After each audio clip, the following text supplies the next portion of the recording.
எல்லாருமே ஒரு உண்மையை சொல்லுங்க. இதுக்கு முன்னாடி கொரோனா அப்படின்ற வார்த்தையை அரசியல்ல நீங்க கேள்விப்பட்டிருக்கீங்களா? ஒரு சில பேருக்கு இதோடைய அர்த்தம் தெரிஞ்சிருக்கும், ஒரு சில பேருக்கு தெரியாம இருந்திருக்கும். அந்த ஒரு சில பேர்ல இருக்க ஒருத்தி தாங்க நானுமே. எனக்குமே இதுக்கு முன்னாடி நான் கேள்விப்பட்டதே இல்லை.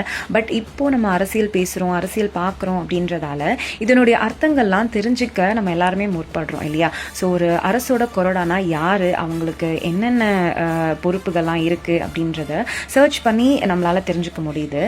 ஸோ இன்றைக்கி தமிழ்நாட்டில் தமிழக சட்டமன்ற பேரவையோட அரசு தலைமை கொறடாவாக யார் இருக்கா அப்படின்னா அவங்க எல்லாருக்குமே தெரியும், ஆர் சபரிநாதன் சார் அவர்கள் தான்.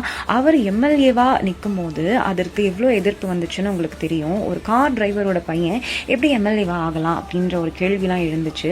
ஆனால் அதையும் தாண்டி அந்த தொகுதியில் நின்று எம்எல்ஏவாக ஆகி இன்னைக்கு அரசு தலைமை கொறடாவாக அவர் இருக்கார்.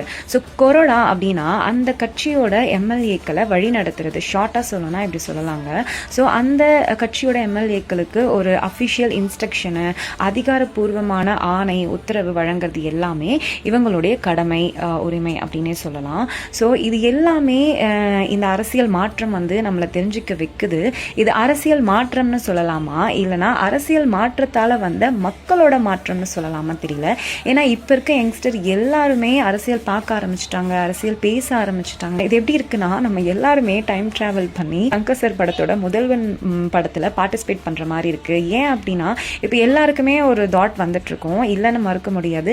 அடுத்த சட்டப்பேரவை நிகழ்வு எப்போ நடக்கும் அப்படின்ற கேள்வி எல்லாருக்குமே இருக்குது. எப்போ நம்ம அதை பார்க்க போகிறோம் லைவ்ல அப்படின்ற தாட்மே எல்லாருக்குமே ஓடிட்டுருக்கு. அந்த அளவுக்கு அரசியல் எல்லாருமே லைக் பண்ண ஆரம்பிச்சிட்டாங்க அப்படின்னு சொல்லலாம். இந்த மாதிரி இந்த கொரோனா அப்படின்ற வார்த்தையை முன்னாடி தெரியாமல் இப்போ தெரிஞ்சுக்கிட்டவங்க யாராச்சும் இருந்தீங்கன்னா கமெண்ட் பண்ணுங்கள். ஸோ இந்த மாதிரி எத்தனை பேர் இப்படி இருக்கீங்கன்னு பார்க்கலாம். நன்றி மக்களே, நன்றி. Thank you so much.